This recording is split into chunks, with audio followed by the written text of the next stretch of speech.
ராஜா ரொம்ப சந்தோஷப்பட்டு ராஜா என்ன பண்ணுவாரு, அவர் சமூகத்துல டான்ஸ் ஆடினா ரொம்ப சந்தோஷப்படுவார். நம்ம ராஜாவும் அப்படித்தான். அல்லேலூயா.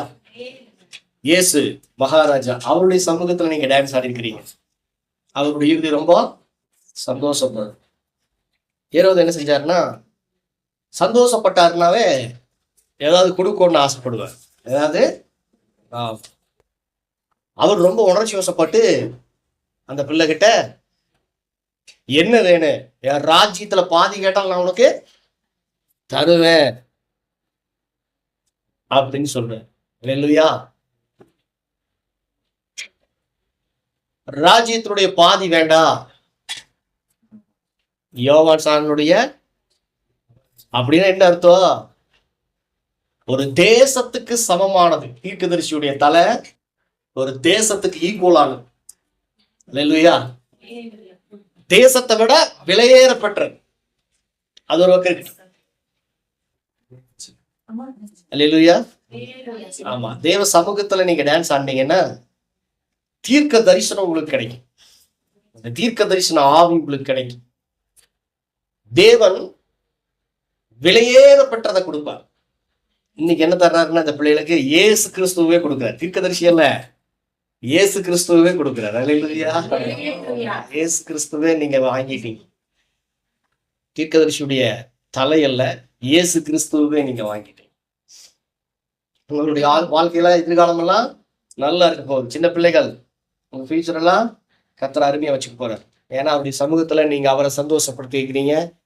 அவருடைய பிள்ளைகளா இருக்கிற எங்களை நீங்க என்ன பண்ணிருக்கிறீங்க, சந்தோஷப்படுத்திருக்கிறீங்க. நிச்சயமா ஒரு உலகத்தின் ராஜா வெகுமதி கொடுப்பார், ஆனால் உன்னத ராஜா அதை பார்க்கலாம் அதிகமான வெகுமதி கொடுப்பார். பரிசு கொடுக்க இதோட பெரிய பரிசு கர்த்தர் கொடுப்பாரு. ஆமா, கர்த்தர் நல்லவர். ஆமென். ஆமா, இதுக்காக நம்ம பிள்ளை ரொம்ப உழைச்சிருக்கிறான். சினேகா மறைமுகமா இருந்து தேவனுடைய நாமத்தை என்ன பண்ணிட்டு இருக்கான், மகிமைப்படுத்திட்டு இருக்கான். அவனுக்காக ஒரு பெரிய கை தட்டுங்க.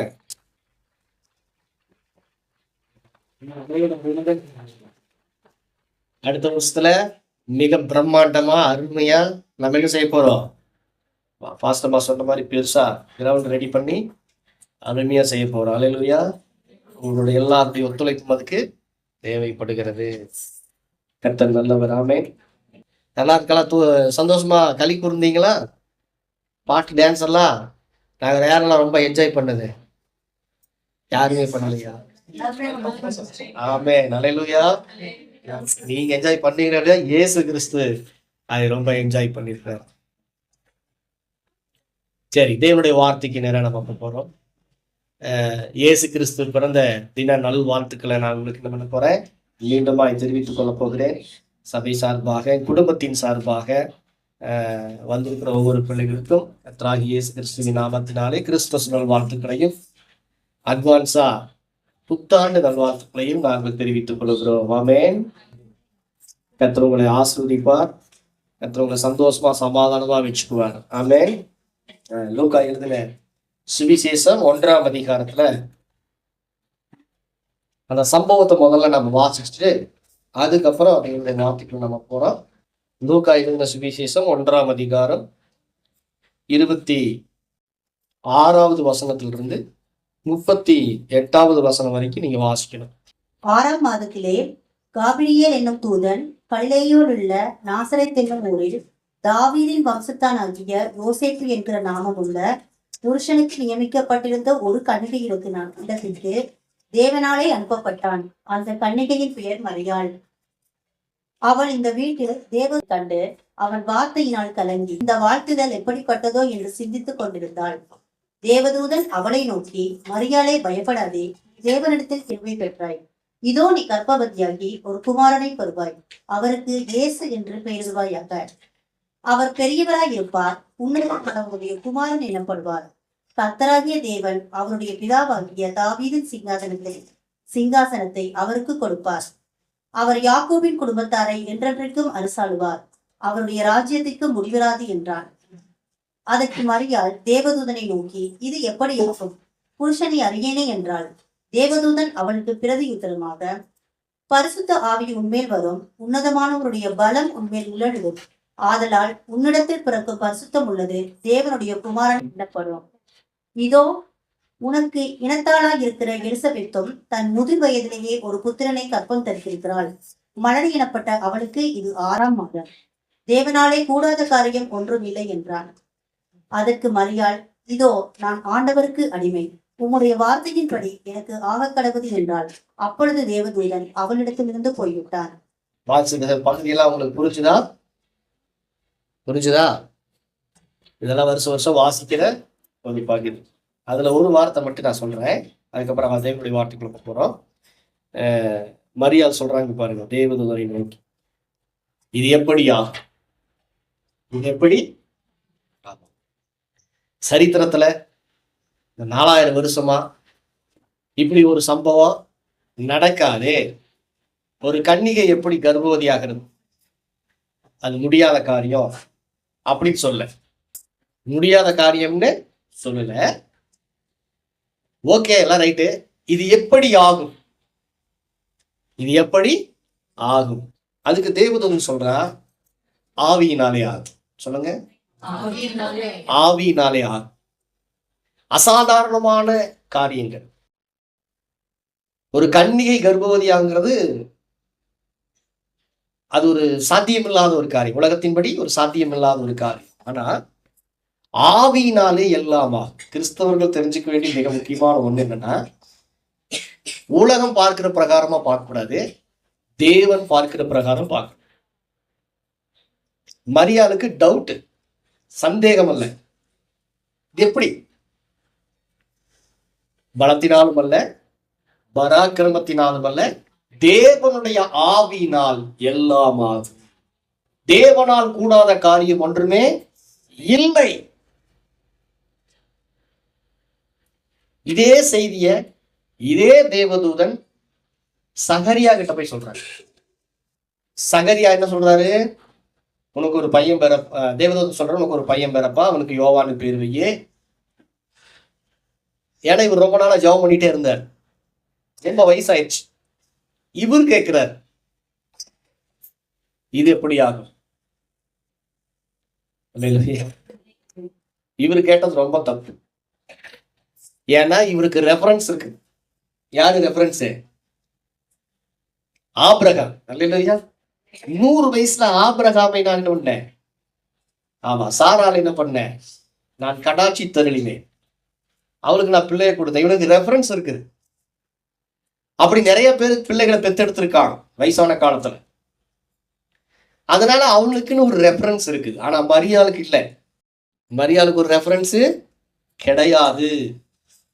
அதனால இவ கேட்டது நியாயம் இருக்கு. அபிசுவாசத்தினால கேட்கல, இது எப்படி ஆகுன்னு கேட்கிறான். இல்லையா? சபை இன்னைக்கு என்ன சொல்லுது? மரியாளுங்கிறது சபை. இது எப்படி ஆகும்? வாய்ப்பே இல்லை, வாய்ப்பே இல்லை. இது நடக்குமா அப்படின்னா ஆவியானவர் கொடுக்கிற ஒரே பதில், தேவன் கொடுக்கிற ஒரே பதில், ஆவியினால் எல்லாமா. சொல்லுங்க, ஆவியினால். சகரியா 4ஆம் அதிகாரம் 6வது வசனத்துல செருபாபேலுக்கு சொல்லப்படும் கர்த்தருடைய வார்த்தை என்னவென்றால், பலத்தினாலும் அல்ல, பராக்கிரமத்தினாலும் அல்ல, என்னுடைய ஆவியினாலே ஆகும்.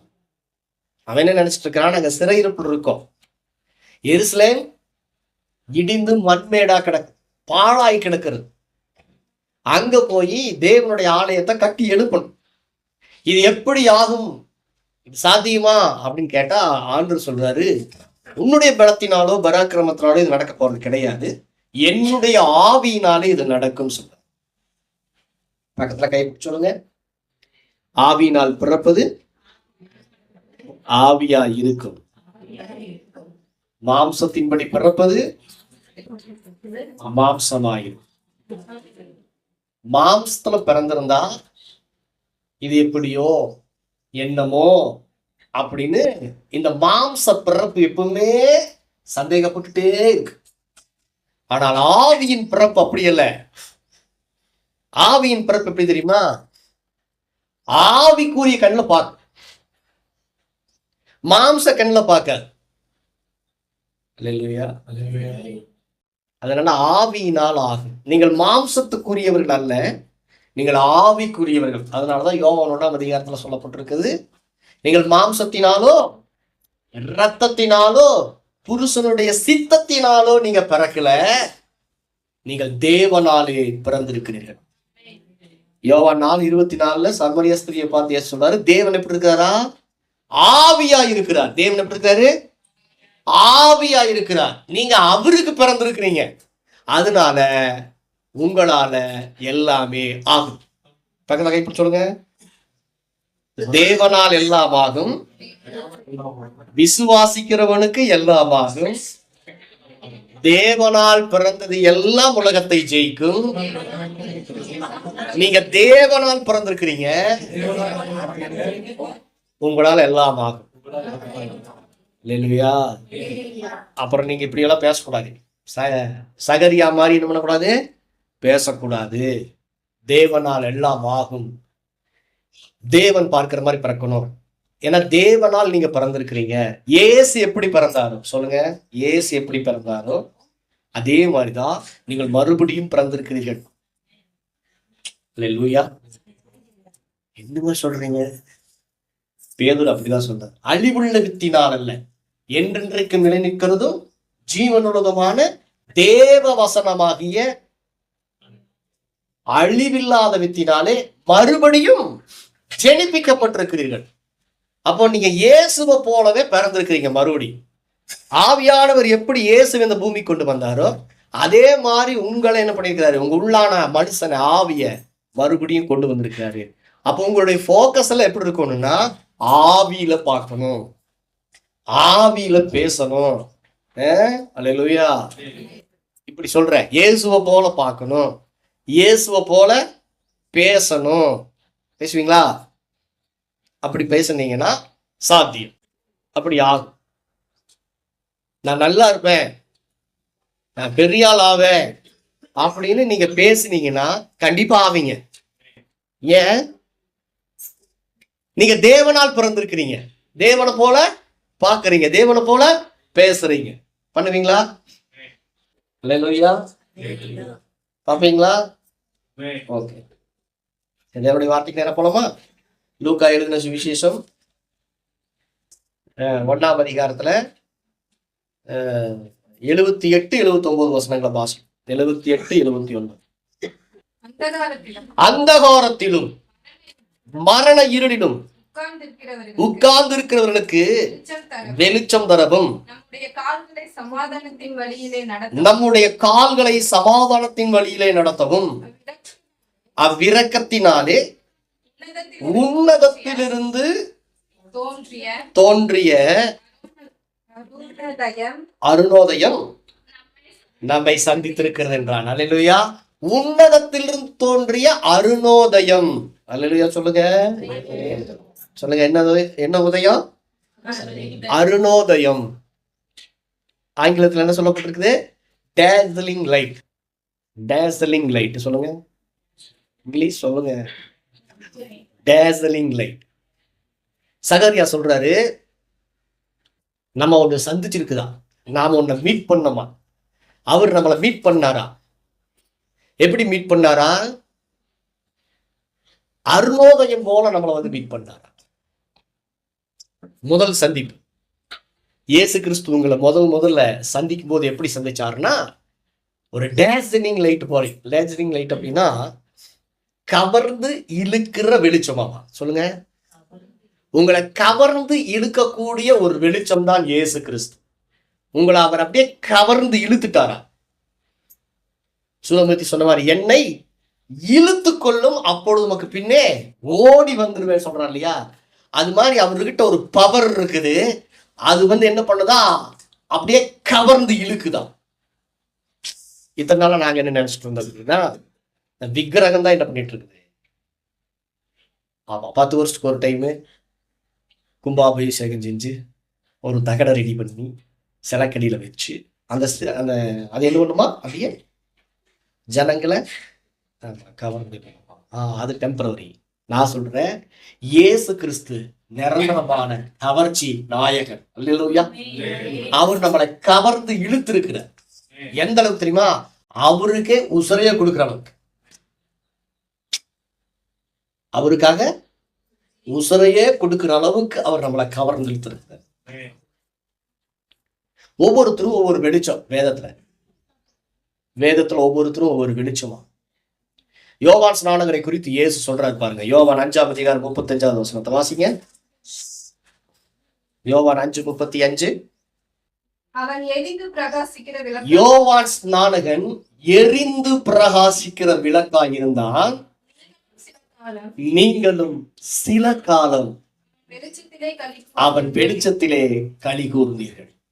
யோவான் ஸ்நானகன் அவனுடைய பிறப்பை குறித்து வேதம் சொல்லுகிறது, அவனுடைய பிறப்பின் நிமித்தம் அநேகர் சந்தோஷப்படுவார், அவன் பிறப்பின் நிமித்தம் அநேகர் மகிழ்ச்சி அடைவார், அவனுடைய பிறப்பின் நிமித்தம் அநேகர் சமாதானத்தை பெற்றுக் கொள்வார்கள், சந்தோஷமும் சமாதானமும்.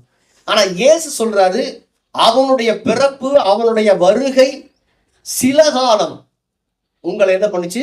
சந்தோஷத்துக்குள்ள சமாதானத்துக்குள்ள வழி நடத்துச்சு. நீங்களும் அவனுடைய வெளிச்சத்துல கொஞ்ச காலம், சில காலம் களி கூறுவீர்கள். அவனுடைய தலை எப்பொழுது எடுக்கப்பட்டதோ அப்பொழுதே அந்த சந்தோஷம் சமாதானம் எடுக்கப்பட்டுருச்சு. இப்படி வேதத்துல நிறைய பரிசுத்தவான்கள் இருக்காங்க. அவங்களுடைய வெளிச்சத்துல அநேக ஜனங்கள், இஸ்ரவேல் ஜனங்க நிறைய சந்தோஷப்பட்டாங்க. இப்ப பாத்தீங்கன்னா உதாரணத்துக்கு மோசே குறித்து வேதம் சொல்லுகிறது, அவர் ஒரு ஸ்டார். ஏன்னா ஆபிரகாமுடைய பிள்ளைகள் எல்லாருமே அப்படியா ஸ்டாரா? சொல்லுங்க, ஆபிரகாமுடைய பிள்ளைகள் எல்லாருமே. ஆமா, குறிப்பா ஈசாக்கின் வம்சத்துல வந்தவங்க எல்லாருமே வானத்து நட்சத்திரங்கள். ஆண்டவர் ஆபிரகாம் கிட்ட 3 விதமான வாக்குத்தத்தம் கொடுக்கிறார். சொல்லுங்க பார்க்கலாம், 3 விதமான வாக்குத்தத்தத்தை அவருடைய சந்ததியை குறித்து.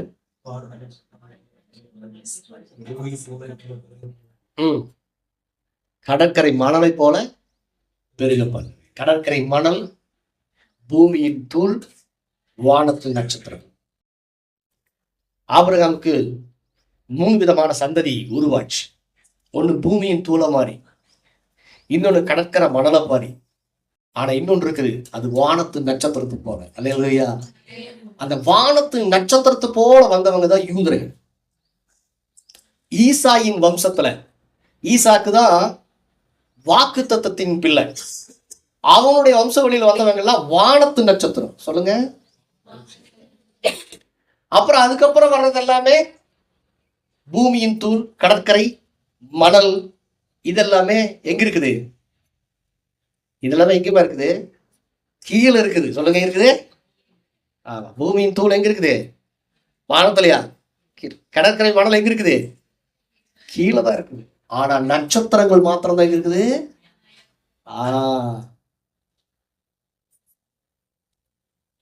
அது வாக்கு தத்தத்தின் வம்சத்துல வந்தது, அதனால மேல இருக்குது. நீங்க எல்லாருமே வாக்கு தத்தத்தின்படி ஆபிரகாமின் சந்ததியா இருக்கிறீங்களா? கலாத்தியர் 3:27 வாசிங்கன்னா, அந்த ஈசாக்கின் வம்ச வழியில வந்தவர் தான் இயேசு. அந்த இயேசுவுக்கு பிறந்தவங்க தான் நீங்க. அதனால நீங்க எல்லாருமே ஸ்டார் தான். பக்கத்துல கையை பிடிச்சு சொல்லுங்க, நீங்க எல்லாருமே ஸ்டார் தான். இயேசு கிறிஸ்துவுடைய ஸ்டாரு, கிறிஸ்துவின் ஸ்டார் நீங்க எல்லாருமே. இந்த ஸ்டார் பிரகாசிக்கணும். இந்த ஸ்டார் என்ன பண்ணணும்? பிரகாசிக்கணும். நட்சத்திர வெளிச்சம். அந்த சாஸ்திரிகளும் அந்த ராஜாக்களும் அந்த நட்சத்திரத்தை கண்டு மிகுந்த சந்தோஷம் அடைந்தார்கள். விளக்குடைய வெளிச்சத்துல கொஞ்சம் பேர் சந்தோஷமா இருந்தாங்க. அது யோவான் ஸ்நானகன். நட்சத்திரங்களுடைய வெளிச்சத்தை பார்த்து ராஜாக்கள் சந்தோஷப்பட்டாங்க. ஏன்னா அந்த நட்சத்திரம் என்ன பண்ணுச்சா? இயேசு பிறந்த இடத்துக்கு நேரம் அவங்கள வழி நடத்துச்சா. இயேசுவை காண்பிக்கும்படிக்கு அந்த நட்சத்திரம் வழி நடத்துச்சா. அப்ப நீங்க ஈசாக்கின் வழியிலே, ஆபிரகாமின் வழியிலே வந்த வானத்து நட்சத்திரங்களா இருக்கிறீங்க.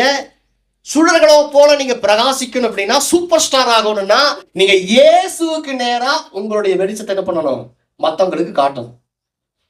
உங்கள் வெளிச்சம் அவர்கள் முன்பதாக பிரகாசிக்க கிடக்குன்னு இயேசு சொல்றாரு மலைப்பிரசங்கத்துல. இந்த வெளிச்சம் என்ன பண்ணணும்? நீங்க ஸ்டார் ஆகணும்னா பக்கத்துல கை பிடிச்சவங்க, நீங்க சூப்பர் ஸ்டார் ஆகணும்னா. நிறைய ஸ்டார் சொல்றாங்க, mega star, super star, supreme star, அந்த ஸ்டார், இந்த ஸ்டார். எந்த ஸ்டாரா இருந்தாலும் சரி, நீங்க நல்ல ஸ்டாரா, சூப்பர் ஸ்டாரா, மெய்யாலுமே சூப்பர் ஸ்டாரா இருக்கணும்னா நீங்க இயேசுவுக்கு நேரா ஜனங்களை நடத்த வேண்டும். அந்த நட்சத்திரத்தை கண்டு ராஜாக்கள் சந்தோஷம் அடைந்தார்கள். ஏன்னா அது உலகத்துக்கே வெளிச்சத்தை தரக்கூடிய, உலகத்துக்கே சந்தோஷத்தையும் சமாதானத்தையும் தரக்கூடிய ராஜாவுக்கு நேரா, மேசியாவுக்கு நேரா அந்த நட்சத்திரம் என்ன பண்ணிச்சா? வழி நடத்துச்சு. இல்லையா? ரஜினி இல்ல சூப்பர் ஸ்டாரு, நீங்க தான் சூப்பர் ஸ்டார். ஏன்னா நீங்க இயேசுக்கு நேரா ஜனங்களே பண்றீங்க, நடத்துறீங்களா, நடத்துவீங்களா? வீட்டுல ஸ்டார் கட்டுறது முக்கியம் இல்ல, நீங்களா ஸ்டாரா இருக்கணும், அதான் முக்கியம். வீட்டுல ஸ்டார் இல்லைன்னு சண்டை போடக்கூடாது. நானே ஸ்டார் தான். யார் உண்மையான ஸ்டாரு? இயேசுக்கு நேரம் ஜனங்களை கொண்டு வரணும். அவன் தான் ஸ்டார், அவன் தான் ஸ்டாரு. இயேசுக்கு நேரா கொண்டு வரணும். தானியேல் சொல்றாரு பாரு 12ஆம் அதிகாரம் 3ஆம் வசனத்துல, அநேகரை நீதிக்குட்படுத்துகிறவர்கள் சதா காலங்களில் பிரகாசிக்கிற நட்சத்திரங்களை போல இருப்பார்கள். இல்லையா? சதா காலங்களிலும் பிரகாசிக்கிற நட்சத்திரம் ஒண்ணு இருக்குது. அந்த நட்சத்திரம் அநேகரை நீதிக்கு நேராய் நடத்துகிறது. நீதிக்கு நேரா, இயேசுவுக்கு நேரா. இயேசுதான் நம்மளுடைய நீதி, இயேசுதான் நம்முடைய ஞானம், இயேசுதான் நம்முடைய பரிசுத்தம். 1 கொரிந்தியர் 1:31. அவருக்கு நேரா நடத்துற நீங்க தான் சூப்பர் ஸ்டாரு. அடுத்த கிறிஸ்துமஸுக்கு நிறைய பேர் என்ன பண்ணிடணும்? கொண்டு வரணும்.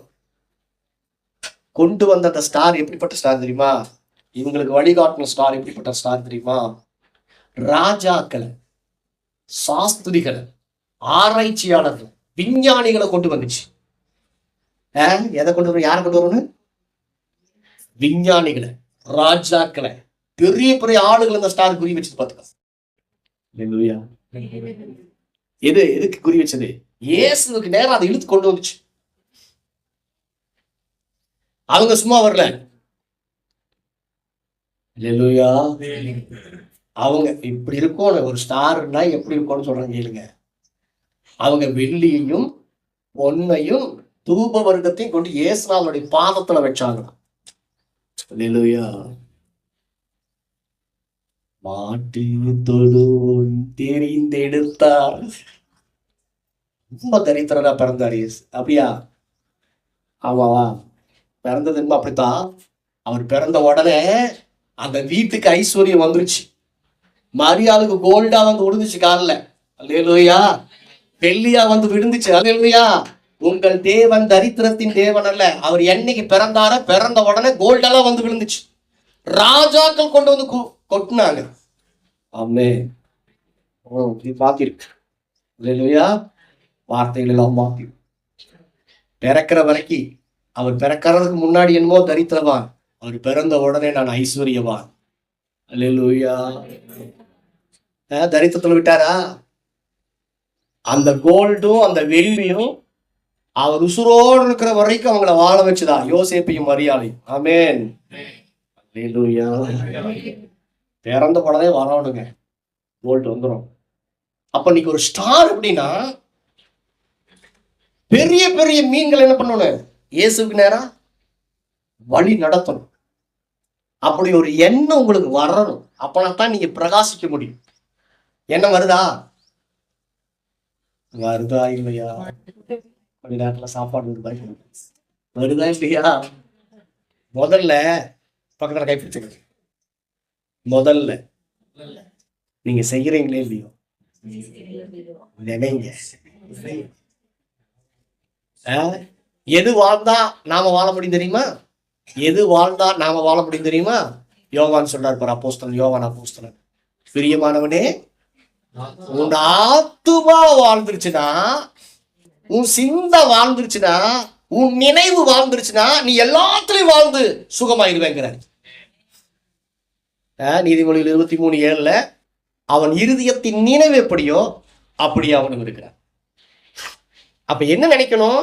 பெரிய பெரிய ஆளுகளுக்கு நான் சுவிசேஷத்தை சொல்லுவேன், பெரிய பெரிய ஆளுகளை நான் கொண்டு வருவேன். சும்மா நினைய. அல்லேலூயா. நினைப்பியா? நினைக்கிறதுக்குமா பணம் கொடுப்போம்? நான் 10 நாள் ஃபாஸ்டிங் போட்டு எப்படியா கொண்டு வந்தேன்? முதல்ல நினை. முதல்ல என்ன பண்ணு? நினை.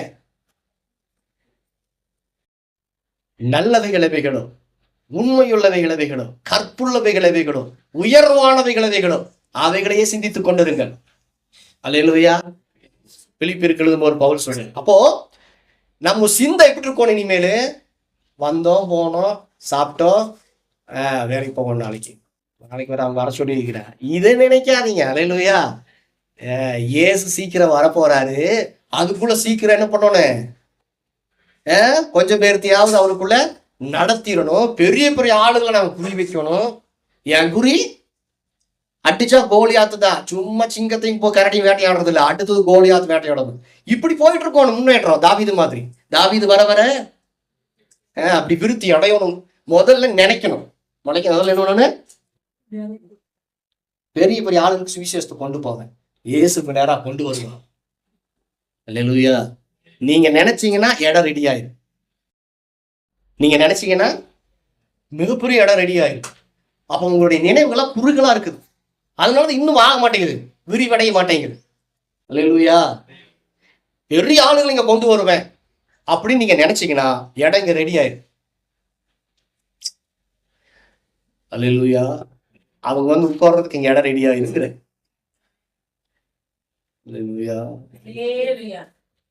அப்ப அந்த ஸ்டார் என்ன பண்ணுச்சுன்னா ராஜாக்கள் இயேசு பக்கம் இருந்துச்சு. மோசே ஒரு ஸ்டார். மோசே யாரு? ஒரு ஸ்டார். மோசே ஒரு நட்சத்திரம். அந்த நட்சத்திரம், அந்த சின்ன நட்சத்திரத்துடைய வெளிச்சத்துல ஒரு தேசமே விடுதலையாச்சு. ஒரு தேசமே விடுதலையாச்சு. 400 வருஷம் இருண்டு போச்சு அவங்களுடைய வாழ்க்கை. இருள கடந்தாங்க. எந்த மாதிரி இருளா? அந்த காலத்திலும் மரண இருளிலும் இஸ்ரவேல் ஜனங்க இருந்தாங்க. திடீர்னு ஒரு ஸ்டாரை கர்த்தர் என்ன பண்ணார்னா உதிக்க பண்ணினார். அதான் மோசஸ்ங்கிற ஒரு ஸ்டார். அந்த ஸ்டாருடைய வெளிச்சத்துல பார்வோனுடைய அடிமைத்தனத்திலிருந்து ஜனங்கள் விடுதலையாக்கப்பட்டார்கள். அந்த மோசையினுடைய வெளிச்சத்துல, அந்த நட்சத்திர வெளிச்சத்துல ஜனங்கள் நடத்தப்பட்டார்கள். செங்கடல்கள் பிளக்கப்பட்டது. வானத்திலிருந்து மன்னா வரவழைக்கப்பட்டது. அல்லேலூயா. அந்த நட்சத்திரத்தினுடைய வெளிச்சத்துல அவர்கள் வனாந்தரத்திலே நடந்தார்கள். அவருடைய கால்கள் வீங்கவில்லை. அவருடைய வஸ்திரம் பழையதாய் போகவில்லை. அல்லேலூயா. சாதாரண ஒரு ஸ்டார், தேவனால் உண்டாக்கின ஸ்டாருடைய வெளிச்சமே ஒரு தேசத்தையே விடுதலை ஆக்குச்சுன்னு சொன்னா, சகரியா சொல்றாரு, இவர் ஸ்டாரும் இல்லை, விளக்கும் இல்லை, இவர் அருளோது. அல்லேலூயா. கவர்ந்து இழுக்கிற ஜோஸ் வாங்குற ஒரு ஸ்டார் வந்துச்சு. அது என்ன பண்ணுச்சு? தேசத்தை பங்கடைய செய்தது. இஸ்ரவேலுக்குள்ள பங்கு போட்டு கொடுத்துச்சு. இப்படி ஒவ்வொரு ஸ்டாரா வந்துச்சு. யோவான் ஸ்நானகன் ஒரு விளக்கு வெளிச்சம், அதுல களி கூர்ந்தார். விளக்கு அப்போ ஒரு வெளிச்சத்துல என்னென்னலாம் நடக்குன்னா, வெளிச்சம் விடுதலையாகும். சொல்லுங்க பக்கத்துல கை பிடிச்சு. வெளிச்சம் என்ன பண்ணும்? இருளில் இருந்து விடுதலையாகும். மோசேங்கிற அந்த நட்சத்திர வெளிச்சம் இருள் இருக்கிற இஸ்ரவேல் ஜனங்களை வெளிச்சத்துக்குள்ள, விடுதலைக்குள்ள அது போட்டு வந்துச்சு. அதனாலதான் வசனம் ஆரம்பிக்கும் போது யோவான்ல எப்படி ஆரம்பிக்குது? ஒளியானது இருளிலே பிரகாசித்தது, இருளானது வெளிச்சத்தை மேற்கொள்ள முடியல, பற்றி கொள்ள முடியல. தமிழ்ல வெளிச்சத்தை இருளால மேற்கொள்ளவே முடியாது. 1 தெசலோனிக்கேயர் 5ஆம் அதிகாரம் 5ஆம் வசனம் சொல்லுது, நீங்கள் எல்லாரும் வெளிச்சத்தின் பிள்ளைகளா இருக்கிறீர்கள். நீங்க வெளிச்சமா இருக்கிறீங்க. மத்தேயு 5ஆம் அதிகாரம் 14ஆம் வசனம் சொல்லுது, நீங்கள் உலகத்துக்கு வெளிச்சமா இருக்கிறீங்க.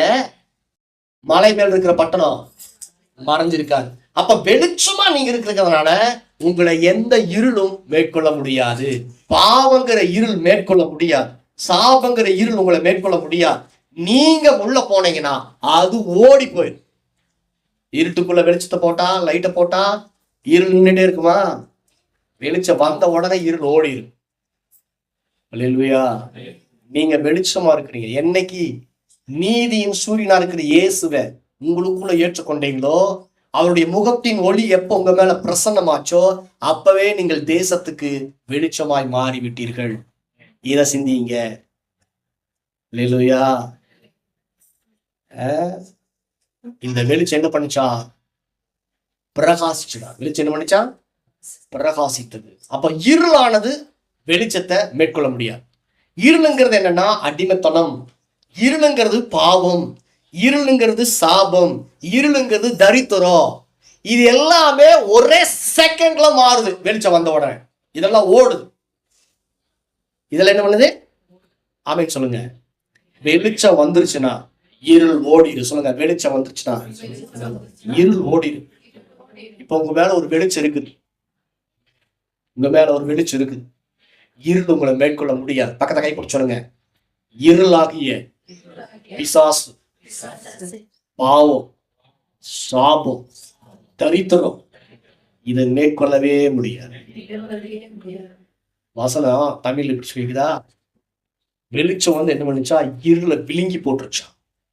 ஒளியானது இருளிலே பிரகாசித்தது, அந்த ஒளி இருளை விழுங்கி போட்டது. எப்படி இயேசு சிலுவையில மரணத்தை விழுங்கினாரோ அதே மாதிரி வெளிச்சம் வந்து இருளை விழுங்கி போட்டுருச்சு. அப்ப அதுக்குரிய வெளிச்சம் உங்கள் மேல் பிரகாசிக்கும் போது அத வெளிப்பாடுன்னு சொல்றாங்க.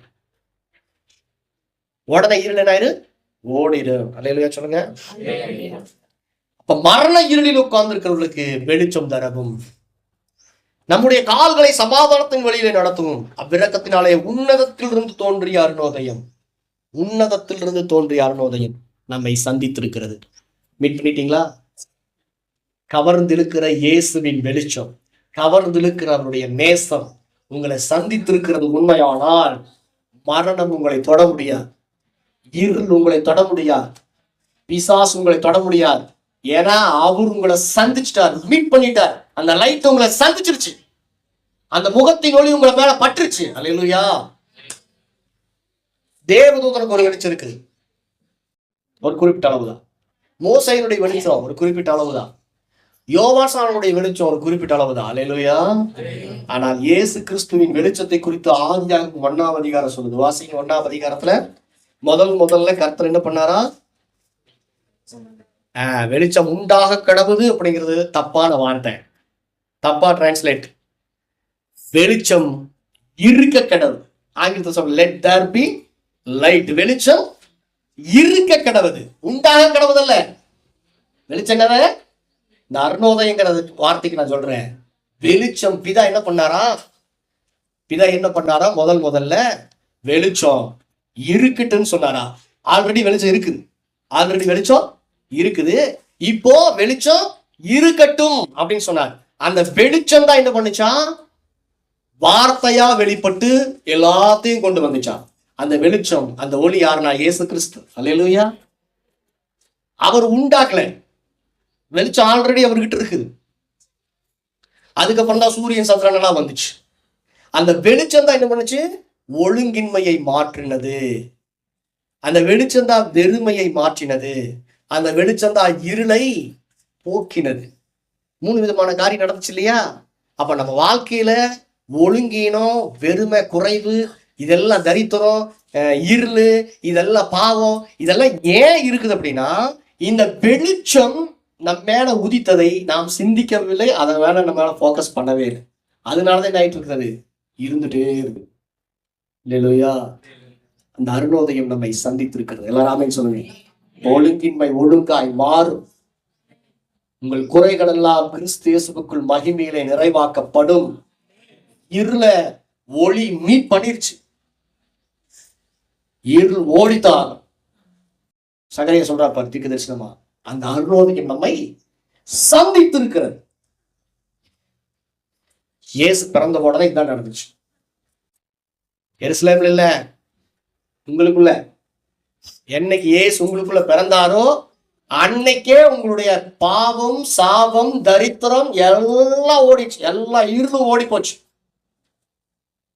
அவர் சந்திச்ச 2 வருஷத்துக்குள்ள எல்லா தங்கம் நம்ம கிட்ட வந்திருக்கோம், எல்லா வெள்ளியும் நம்ம கிட்ட வந்திருக்கோம். அல்லேலூயா. இருக்கிறவங்க கிட்ட ஆமென் சொல்லுங்க. இந்த வெளிச்சம் தான் என்ன பண்ணுச்சா?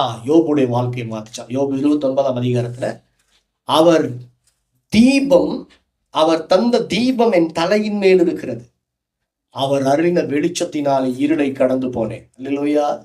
எத்தனை பேர் இருளை கடந்து போக விரும்புகிறீர்கள்? இந்த பிரச்சனையை கடந்து போகணும், இந்த இருளை கடந்து போகணும், இந்த கடனை கடந்து போகணும், இந்த போராட்டத்தை கடந்து போகணும்.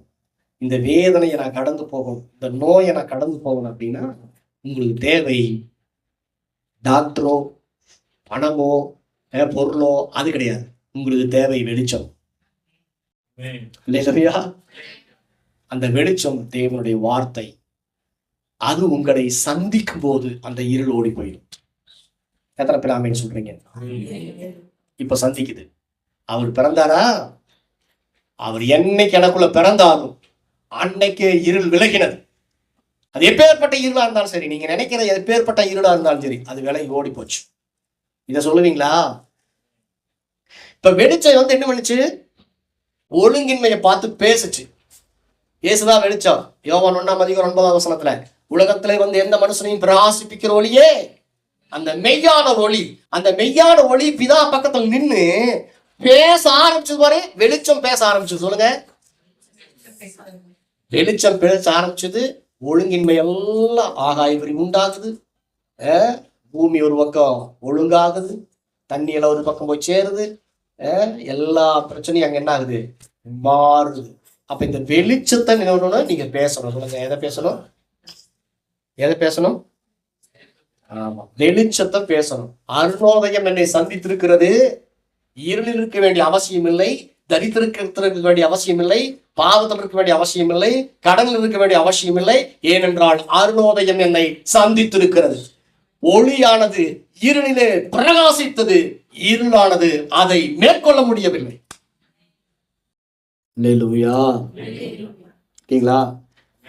நம்ம ஆண்டவர் இயேசு கிறிஸ்து அருணோதயம், கவர்ந்து இழுக்கிற வெளிச்சம், மின்னுகிற வெளிச்சம், கண்ணை பறிக்கிற வெளிச்சம். அந்த வெளிச்சம் உங்களை சந்தித்திருக்கிறது அப்படின்னா நீங்கள் ஒரு நாளும் உலகத்தால் கவரப்பட மாட்டீர்கள், பிசாசால் கவரப்பட மாட்டீர்கள், பாவத்தால் கவரப்பட மாட்டீர்கள். ஆமென் சொல்லுங்க. பரிசுத்தர் உங்களை சந்தித்து விட்டார். அவரால் நீங்கள் கவரப்பட்டிருக்கிறீர்கள். எத்தனை பேர் கவரப்பட்டிருக்கிறீங்க? அல்லேலூயா. ஆண்களை விட பெண்கள் தான் கவரப்படுவார்கள். அல்லேலூயா. ஆமா, சமரிய ஸ்திரீ இயேசு எப்படியாவது, ஆனா இயேசு அவளை கவர்ந்து விட்டாள். அல்லேலூயா. நீரே என் நாயகர், நீ சரணடைஞ்சிட்டான். அல்லேலூயா. அதனால இந்த உலகத்திலேயே உங்களை ரொம்ப அட்ராக்டிவா கவர்ந்து இழுத்த ஒருத்தர் இருப்பாருன்னா, உங்களை இழுத்தாரோ இல்லையோ, என்னை இழுத்துட்டார். அல்லேலூயா. என்னை கவர்ந்து இழுத்த ஒருத்தர் இருப்பார், ஆனால் அவர் இயேசு கிறிஸ்து. நான் மட்டும் சொல்ல, மாவீரன் நெப்போலியன் போனபார்ட் சொல். அல்லேலூயா. யார் தெரியுமா? Napoleon Bonaparte. முழு உலகத்தையும் மண்டியிட வச்சவன். முழு உலகத்தையும் என்ன பண்ண போறேன்? அலெக்சாண்டர் மாதிரி நான் வார போறேன், அலெக்சாண்டர் மாதிரி நான் செய்ய போறேன்னு சொல்லிட்டு முழு உலகத்தையும் தன் கட்டுப்பாட்டுக்குள்ள கொண்டு வந்தான். பெரிய சக்கரவர்த்தி. அவன் சொல்றான், கடைசியா என்ன சொல்றான்னா, சூசைட் பண்ணும்போது அப்படியே பட்டயத்தை எடுத்து நெஞ்சில குத்தி அந்த ரத்தத்தை எடுத்து மேல தெளிச்சு சொல்றான், நான் யுத்தத்தினால முழு உலகத்தையும் என் பக்கம் இழுக்கோன்னு நினைச்சேன், ஆனால் நசரேயனாகிய இயேசு தம்முடைய அன்பினாலே முழு உலகத்தையும் இழுத்துட்டார். அவருக்கு முன்னாடி நானு சரண்டர்ன்னு சொல்லி சேர்த்தான். அல்லேலூயா. அதனாலதான் சொல்றேன், இயேசு கிறிஸ்து எல்லாத்தையும் தன்னுடைய நேச கைதால் இருக்கிறவர். அல்லேலூயா. அந்த நேசர் தான் உங்கள் உள்ளத்துல பிறந்திருக்குதோ, உங்கள் இல்லத்துல பிறந்திருக்கிறா. இருள் நிச்சயமாய் மாறுகிறது, அடிமைத்தனம் மாறுகிறது. அல்லேலூயா. உலகத்தால நீங்கள் கவரப்பட மாட்டீர்கள். உங்களை பார்த்து அவர்கள் இயேசு பக்கம் இழுக்கப்படுவார்கள். அதுக்காகத்தான் கர்த்தர் மேல கொண்டு போய் உங்களை வச்சிருக்கிறார், உன்னதத்துல வச்சிருக்கிறார், வானத்து நட்சத்திரங்களா உங்களை வச்சிருக்கிறார். நீங்க அநேகருக்கு வழிகாட்டுவீர்கள் என்பதற்காக. அல்லேலூயா. கர்த்தர் நல்லவர். ஆமென். அல்லேலூயா. அப்போ நீங்கள் ஆச்சரியமான ஒளியிடத்துக்கு வரவழைக்கப்பட்டிருக்கிறீர்கள். 1 பேதுரு 2:9 சொல்லுது, வாசிங்க. 1 பேதுரு 2:9. நீங்களோ அப்படி வாசிங்க. அல்லேலூயா. சொன்னா நேரத்துல போட்டணும் மாதிரி இருக்கும். நீங்களோ உங்களை அந்தகாரத்தினின்று தம்முடைய ஆச்சரியமான ஒளியிடத்திற்கு வரவழைத்தவருடைய புண்ணியங்களை அறிவிக்கும்படி தெரிந்து கொள்ளப்பட்ட சந்ததியாய், ராஜரீகமான ஆசாரிய கூட்டமாய், பரிசுத்த ஜாயர், அவருக்கு சொந்த ஜனமாயும் இருக்கிறீர்கள். அடுத்த வசனம், நீங்கள் முன்னே நீங்கள் தேவனுடைய ஜனங்களா இருக்கவில்லை, இப்பொழுதோ அவருடைய ஜனங்களா இருக்கிறீர்கள். முன்னே நீங்கள் இரக்கம் பெறாதவர்களா இருந்தீர்கள், இப்பொழுதோ இரக்கம் பெற்றவர்களா இருக்கிறீர்கள். அல்லேலூயா, அல்லேலூயா. ஆனால் நீங்கள் ஆச்சரியமான, உங்களை கவர்ந்து இழுக்கக்கூடிய வெளிச்சத்தினிடத்துக்கு ஈர்க்கப்பட்டிருக்கிறீர்கள். ஏசு என்ன செஞ்சார் தெரியுமா? அல்லேலூயா. ஏசு என்ன செஞ்சார் தெரியுமா?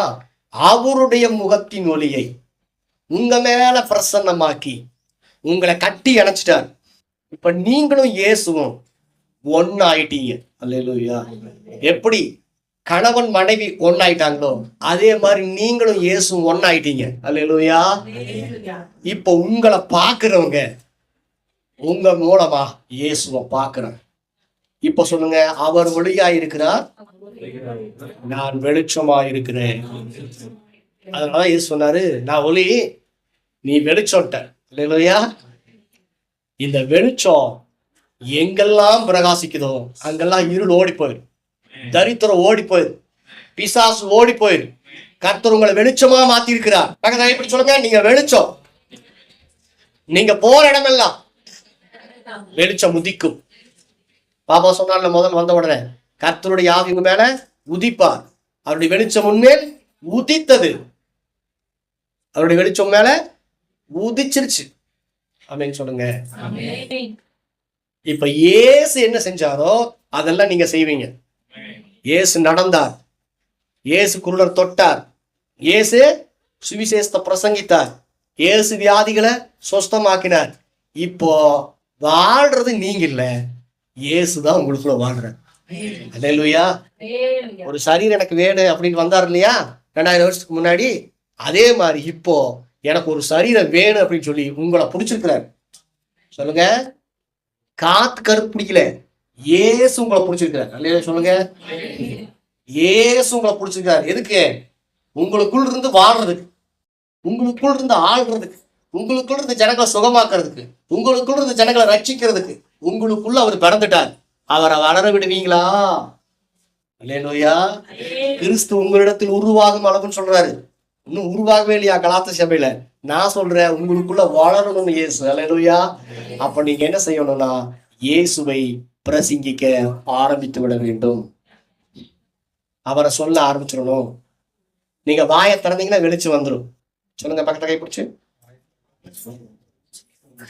நீங்க மத்தவங்க கிட்ட வாயை திறந்தா வெளிச்சம் வந்துடும். அந்த வெளிச்சம் அவங்களுடைய இருளை போக்கிடும். அப்படின்னா சுவிட்சை யார் போடலன்னு?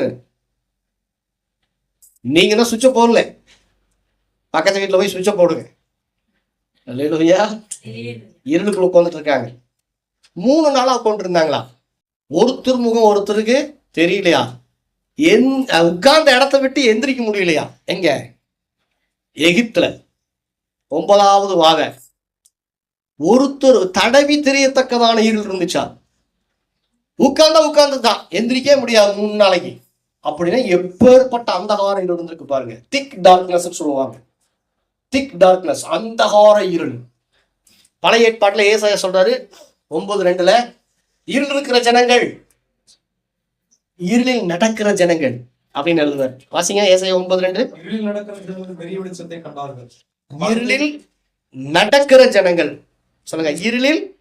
எல்லாரும் சொல்லுங்க, இருளில் நடக்கிற ஜனங்கள். இருளில் நடக்கலாமா? அப்படின்னா நடக்கிற அளவுக்கு ஏதோ ஒரு வெளிச்சம் இருந்திருக்குது. அல்லேலூயா. ஆமா. ஆனா இயேசு கிறிஸ்துவின் நாட்கள்ல என்ன நடந்துச்சா? இயேசு கிறிஸ்து பிறக்கிறதுக்கு முன்னாடி வரைக்கும் அந்த 400 புருஷன் எப்படி இருந்தாங்களா? 15வது வசனம், மத்தேயு 4:15. இங்கிலீஷ்ல படிச்சீங்கன்னா நல்லா. சிட் ஆன் த டார்க்னஸ் சொல்லியிருக்கு. இருளில், இருள பழைய ஏற்பாட்டு நாட்டுல ஜனங்கள் இருளிலே நடந்தார்கள். ஏனென்றால் மோசேங்கிற ஒரு வெளிச்சத்துல அவங்க நடந்தாங்க, ஆனா இருள் இருந்துச்சு. ஜோஸ்வாங்கிற ஒரு வெளிச்சத்துல நடந்தாங்க, தாவீதுங்கிற ஒரு வெளிச்சத்துல நடந்தாங்க, எலியா எலிசாங்கிற வெளிச்சத்துல நடந்தாங்க. ஏன்னா நடக்கிற அளவுக்கு வெளிச்சம் இருந்துச்சு. அல்லேலூயா. ஒரு நட்சத்திர வெளிச்சத்துல அவங்க நடந்திருக்காங்க. ஆனால் இயேசு பிறக்கிறதுக்கு முன்னாடி நாட்டு அதுக்கப்புறம் அந்த ஸ்டார் எல்லாம் மறைஞ்சிருச்சு. அந்த ஸ்டார் எல்லாம் மறைஞ்சதுக்கு அப்புறம் எல்லா ஜனங்களும் எகிப்துல எப்படி உட்கார்ந்தாங்களோ அதே மாதிரி உட்கார்ந்துட்டாங்க. Seat on the darkness. Hallelujah. ஆங்கில வேதாந்தத்துல இருளிலே அமர்ந்திருக்கிற ஜனங்கள். அதத்தான் லூக்கா 1:78 சகரியா சொல்றாரு பாருங்க. இருளிலே இவர் கரெக்டா சொல்றாரு. 78 அந்த காலத்திலும் மரண இருளிலும் உட்கார்ந்து இருக்கிறவர்களுக்கு வெளிச்சம் தரவும். அல்லேலூயா. அவ்வளவுதான், முடிஞ்சு போச்சு. எந்திரிக்க முடியாது, நகர முடியாது, நடக்க முடியாது, சுத்தமா வாழ்க்கையே போச்சு அப்படின்னு மரண இருளிலே டெத்துல உட்கார்ந்துட்டு இருந்த ஜனங்களுக்கு வெளிச்சத்தை தருவதற்காகத்தான் இயேசு அருணோதயமா இந்த உலகத்தில் உதித்தார். அல்லேலூயா. அவ்வளவுதான், முடிஞ்சிச்சு. 3 நாள் எந்திரிக்க முடியல அவங்களால. திக் டார்க்னஸ்ல அவங்க கட்டப்பட்டிருந்தாங்க. அப்பேற்பட்ட இருளிலே இருக்கிற நமக்கு அருணோதயமாய் வந்து நம்மை சந்தித்து அந்த இருளிலிருந்து மீட்டவர் தான் இயேசு கிறிஸ்து. அல்லேலூயா. அது மாத்திரம் இல்ல, நான் மாத்திரம் அருணோதயம் அல்ல, நான் உண்டாக்கப்பட்ட வெளிச்சம் அல்ல, ஏற்கனவே இருந்த வெளிச்சம் சொல்றார் இயேசு. அல்லேலூயா. இந்த வெளிச்சம் தான் எல்லாத்தையும் நான் கொண்டு வந்துச்சு. வெளிச்சத்தை தான் பிதா பேசி பேசி என்ன பண்ணாரு, எல்லாத்தையும் கொண்டு வந்தாரு. அந்த வெளிச்சத்தை தான் நான் உண்மையில வச்சிருக்கிறேன், நீயும் பேசும்போது இது நடக்குன்னு கர்த்தர் சொல்றாரு. அல்லேலூயா. அப்போ உட்கார்ந்துட்டாங்க ஜனங்க, டயர்ட் ஆயிட்டாங்க, நடந்து ஆயிட்டாங்க, டயர்ட் ஆகி அப்படியே உட்கார்ந்துட்டாங்க. என்னடா வாழ்க்கை அப்படிங்கிற மாதிரி உட்கார்ந்துட்டாங்க. அப்படி உட்கார்ந்துட்டு இருக்கிற ஜனங்களுக்கு வெளிச்சத்தை தருவதற்காகத்தான் இயேசு உங்களை சந்தித்திருக்கிறார். அந்த அருணோதயம் ஏன் உங்களை சந்தித்தது? உங்களை வெளிச்சமா மாத்தி மற்றவங்களுக்கு வெளிச்சத்தை தருவதற்காக. ஒண்ணு சொல்றேன் கேளுங்க, நீங்க நட்சத்திர வெளிச்சம் மாத்திரம் அல்ல, நீங்க நட்சத்திர வெளிச்சம் அல்ல, சூரியனுடைய வெளிச்சம் அல்ல. 1 கொரிந்தியர் 15:41 சொல்லுது, சூரியனுடைய மகிமை வேற, சந்திரனுடைய மகிமை வேற, நட்சத்திரங்களுடைய மகிமை வேற. நீங்க மோசே மாறி இல்ல, எலியா மாறி இல்ல, இயேசுவை போலவே. இயேசு சொல்றாரு, நீங்கள் எலியாவின் ஆவி அல்ல, என்னுடைய ஆவி. அல்லேலூயா. நீங்க மோசேயினுடைய வெளிச்சம் அல்ல, இயேசு கிறிஸ்துவினுடைய வெளிச்சம். இயேசு எப்படி பிரகாசித்தாரோ, இயேசு எப்படி பிரகாசித்து உலகத்தை இருளிலிருந்து மீட்டெடுத்தாரோ அதே மாதிரி அதே வெளிச்சத்தை உடையவர்களாய் நீங்கள் இருக்கிறீர்கள். அல்லேலூயா. அதனாலதான் சொல்றேன், நீங்க மோசேயை காட்டிலும் விசேஷித்தவர்கள், எலியாவை காட்டிலும் விசேஷித்தவர்கள். ஏனென்றால் அந்த அருணோதயமே உங்களுக்குள்ள வந்து சங்கமம் ஆயிடுச்சு. அல்லேலூயா. அதனால பவுல் சொல்றாரு, இனி நான் அல்ல, கிறிஸ்துவே எனக்குள்ள வாழ்ந்துட்டு இருக்க. இந்த வெளிச்சத்தை எடுத்து போவீங்களா? எல்லா வெளிச்சம் வந்துருச்சா? டப்பு டப்பு டப்புன்னு வெளிச்சம் வருதா? உதிக்குதா இல்ல புஷ்னு போயிடுச்சா? இல்ல பீஸ் போட மாதிரி இருக்கீங்க. அல்லேலூயா. அருணோதயம் உங்களை சந்தித்திருக்கிறது. ஆமென் சொல்லுங்க சத்தமா. எதுக்கு சந்திச்சிருக்குது? இருள போக்குறது. சொல்லுங்க. ஜனங்க டயர்டாகி உட்கார்ந்துட்டாங்க, இருள் நடந்துட்டு இருந்தாங்க, டயர்டாகி உட்கார்ந்துட்டாங்க. இருள் நடக்கிற ஜனங்கள் பெரிய வெளிச்சத்தை கண்டார்கள். இனி இந்த சபையில் இருக்கிற ஒவ்வொருவரும் தேவனுடைய வெளிச்சமா இருக்கிறீர்கள். உங்கள் மூலமா எல்லா மரண இருளும் துரத்தி அடிக்கப்பட போகுது, எல்லா சாப இருளும் துரத்தி அடிக்கப்பட போகிறது. ஆமென் சொல்லுங்க. எல்லாம் எழுந்து நிற்போம். நம்ம ஜெபம். கர்த்தர் நல்லவர். ஆமென். எழுந்து பிரகாசி, எலும்பி பிரகாசி, உன் ஒளி வந்தது, கர்த்தருடைய மகிமை உன்மேல் உதித்தது. இதோ இருள் பூமியையும் காரிருள் ஜனங்களையும் மூடும், ஆனாலும் கர்த்தர் உன்மேல் உதிப்பார். உதிக்கிற உன் வெளிச்சத்தினத்துக்கு ஜாதிகளும் ராஜாக்களும் நடந்து வருவார். அல்லேலூயா. கர்த்தர் சொல்றாரு, இந்த ரெவலேஷன், இந்த வெளிச்சம், அருணோதயம் என்னை சந்தித்திருக்கிறது. உலகத்தின் ஒளியே எனக்குள்ள வந்து வாழ்ந்துட்டு இருக்குது. அந்த வெளிச்சத்தை நான் வச்சுட்டு இருக்கிறேன். கவனிங்க, இந்த வெளிச்சம் உங்களுக்குள்ள இருக்குது. இதை நீங்க வெளிப்படுத்தும் பொழுது அநேக இருளிலிருந்து மீட்கப்படுவார். சுவிசேஷத்தின் ஒளி அப்படின்னு சொல்லி பவுல் சொல்றார் 2 கொரிந்தியர் 4:4. சுவிசேஷத்தின் ஒளி, நற்செய்தியின் வெளிச்சம், நல்ல வார்த்தைக்குரிய வெளிச்சம், இயேசுவை கூறிய வார்த்தையின் வெளிச்சம் உங்களுக்கு கிடைச்சிருச்சு. நீங்க இதை மற்றவங்களுக்கு கொடுக்கும் பொழுது அவர்கள் இருளிலிருந்து மீட்கப்படுவார். மரண இருள் இருக்கிறவங்களுக்கு கொண்டு போய் கொடுங்க. இதுதாங்க கிறிஸ்துமஸ். இயேசு பிறந்த செய்தியை தேவதூதன் கொண்டு போனான், மேய்ப்பொருள் கொண்டு போனான். மேய்ப்பர்கள் சகல ஜனங்களுக்கு கொண்டு போனாங்க. அவங்க எல்லாம் ஒரு தேவதூதனுடைய வெளிச்சத்தை வச்சு பெரிய காரியத்தை செஞ்சாங்க. இன்னைக்கு இயேசு உங்க உள்ளத்திலேயே பிறந்துட்டார். நீதியின் சூரியனை போல பிரகாசிக்கிறார். இந்த வெளிச்சத்தை நீங்க ஆன் பண்ணீங்கன்னா போதும், உங்கள் பட்டணம் இருளிலிருந்து மீட்கப்படும். உங்கள் குடும்பங்கள் இருளிலிருந்து மீட்கப்படும். அக்கம் பக்கத்தில் இருக்கவங்களா இருளிலிருந்து மீட்கப்படுவார்கள். எல்லாம் கரங்க உயர்த்தி சொல்லுங்க, நான் உலகத்துக்கு வெளிச்சமாய் இருக்கிறேன். உலகத்தின் ஒளியா இருக்கிற இயேசு எனக்குள்ள பிரகாசிக்கிறார்.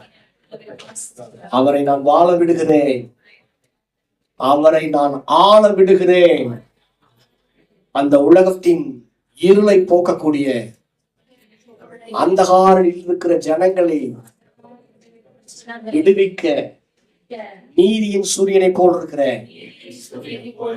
வெளிச்சமாய் இருக்கிற நற்செய்தி என்கிற இயேசுவை நான் உலகத்துக்குள்ளாய் ஆன் பண்ண போறேன்.